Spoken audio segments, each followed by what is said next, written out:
جان کر جا رہے ہیں اور بہت کچھ پہچان کر جا رہے ہیں۔ آپ نے یقینی طور پر بہت سارے اسکولوں کا پروگرام دیکھا ہوگا، بہت سارے مدرسوں کا پروگرام دیکھا ہوگا، بہت سارے جلسے جلوس آپ نے سنے ہوں گے، دیکھے ہوں گے، لیکن میں یقین کے ساتھ آپ سے یہ کہہ سکتا ہوں کہ آج کا یہ اپنی نوعیت کا یہ انوکھا اور منفرد پروگرام آپ کے درمیان پہلی مرتبہ آیا ہے کہ جہاں آقا صلی اللہ علیہ وسلم کی سیرت کو اور آپ صلی اللہ علیہ وسلم کی حیات مبارکہ سے متعلق کچھ معلومات کو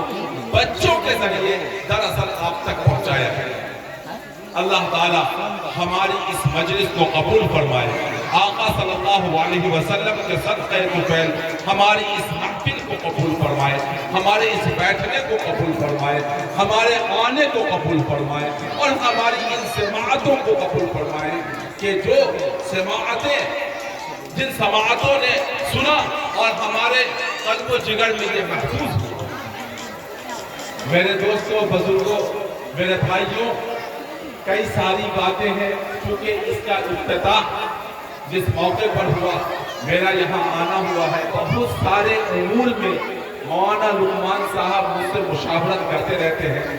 جس وقت یہ پروگرام دن کے 11 بجے چل رہا تھا، اس وقت جو آخر میں ہم لوگوں نے بچوں کے کنیکشن کے سلسلے میں ہم لوگوں نے جو اپنی بات رکھی تھی، مجھے یاد ہے کہ 6 سے 7 گارجین نے اپنا ہاتھ اٹھایا تھا اور ہمیں بتلایا تھا کہ ہم اپنا بچہ آپ کے حوالے کریں گے۔ آج مجھے یہ معلوم ہو کر خوشی محسوس ہو رہی ہے کہ ان 7 گارجینوں نے 70 گارجینوں کو اس بات پر مجبور کیا اور اس بات پر آمادہ کیا کہ وہ اپنے بچوں کو داخل کریں۔ آج الحمدللہ 70 سے 75 بچے صفا اکیڈمی میں داخل ہو کر دین کی تعلیم، اسلام کی تعلیم اور پھر قرآن کی تعلیم کے ساتھ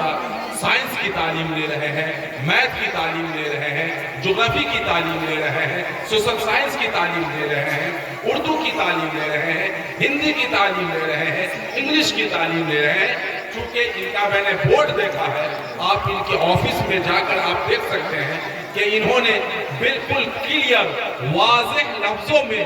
یہ محسوس کرایا ہے اپنے منصوبے کا، اپنے ارادے کا، کہ میرا جو مقصد ہے، جو نصب العین ہے، جو میرا پرپس ہے اس ادارے کے قیام کا، وہ یہ ہے کہ اس ادارے میں پڑھنے والا بچہ ایک طرف جہاں وہ امام، حافظ و قاری، عالم، مفتی اور مفسر بننے کی اس کے اندر صلاحیت ہو، وہی دوسری طرف اس کے اندر ایک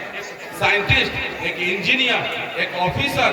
اور ایک کلیکٹر بننے کی بھی اس کے اندر صلاحیت ہو۔ اور یہی دونوں صلاحیتوں کو پیدا کرنے کے لیے انہوں نے اپنے سلیبس کے اندر، اپنے نصاب کے اندر انہوں نے بہت ہی خوبصورت امتزاج کے ساتھ ان چیزوں کو پڑھا رہے ہیں، سکھلا رہے ہیں، بتلا رہے ہیں۔ لازم ہے کہ یہ شروعاتی دن ہے، صرف 5 مہینے کے عرصے میں الحمدللہ اس اسکول نے، اس ادارے نے جتنی ترقی کی ہے، میں نے کہیں اور اتنی ترقی نہیں دیکھی ہے کہ اس نظم پرسی کے عالم میں جہاں پر بانس کی چچڑی کے اندر یہ اسکول شروع ہوا اور آج الحمدللہ بچے روز افزوں یہاں پڑھ رہے ہیں۔ میں جانتا ہوں کہ آپ میں سے بہت سارے گارجین جن کے بچے ابھی نہیں آ سکے ہیں، ہو سکتا ہے، ممکن ہے کہ سیشن کی شروعات اس وقت ہو چکی تھی، بہت سارے گارجین اپنے بچے دوسرے اسکولوں میں ڈال چکے ہوں گے، اس وجہ سے ان کے بچے اس سال کے سیشن میں نہیں آ سکے ہیں۔ لیکن میں امید کرتا ہوں کہ آج کا جو پرفارم بچوں کا رہا ہے اور جو اساتذہ کی محنت جھلک کر سامنے آئی ہے، اس سے ہم یقین کرتے ہیں کہ ہم میں سے جو گارجین جن کے بچے ابھی یہاں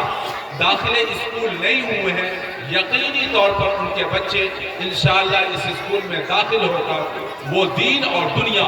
دونوں کی سرخروئی والی تعلیم حاصل کریں گے، دونوں میں سعادت مندی کی تعلیم حاصل کریں گے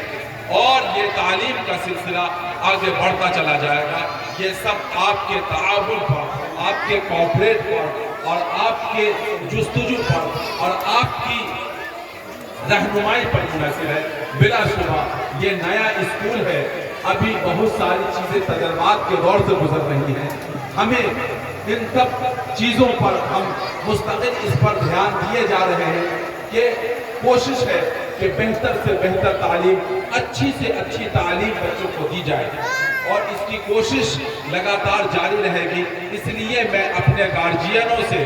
اپنے پناڑا کے باشندگان سے، علم دوست حضرات سے اور اس گاؤں کے تعلق سے دربھنگا تک میں یہ بات بہت جانی پہچانی جاتی ہے کہ یہاں یہ وہ گاؤں ہے کہ جس کی خصوصیت یہ ہے کہ اس علاقے میں سب سے زیادہ اسکول کو اگر کسی نے ماسٹرز دیے ہیں تو اس گاؤں نے دیے ہیں۔ اس سے اس گاؤں کی تعلیمی لیاقت اور اس کی اہمیت اور افادیت کا اندازہ ہوتا ہے۔ تو میں سمجھتا ہوں کہ 2026 اور 27 کا سیشن جو فروری سے شروع ہوگا، عید کے بعد سے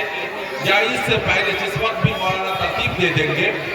اس کے بعد آپ بڑی تعداد میں بچوں کو یہاں داخل کریں تاکہ ہمارے بچے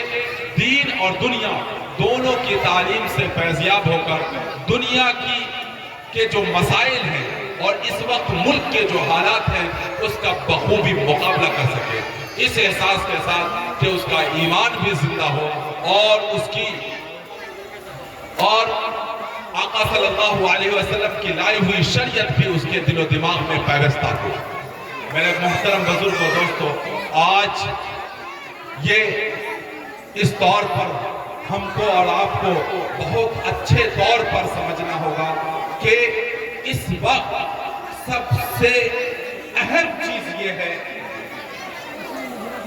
اگر جس طرح کے حالات پوری دنیا میں مسلمانوں کے لیے اور بالخصوص ہندوستان میں جو مسلمانوں کے لیے حالات پیدا ہو رہے ہیں، ہماری مائیں اور بہنیں ان کا بہت اندازہ نہیں لگا پا رہی ہوں گی اس وجہ سے کہ وہ گھروں میں ہیں، لیکن جو لوگ گھروں سے باہر ہیں، بازاروں میں ہیں، شہروں میں ہیں، ٹرینوں سے آمد و رفت ہو رہی ہے، بسوں سے آمد و رفت ہو رہی ہے، راستوں میں ہیں، سڑکوں پر ہیں، ان کو اندازہ یہ ہو رہا ہوگا کہ اس وقت بحیثیت مسلمان اس ملک میں جینا، اپنے شرعی وضع قطع کے ساتھ جینا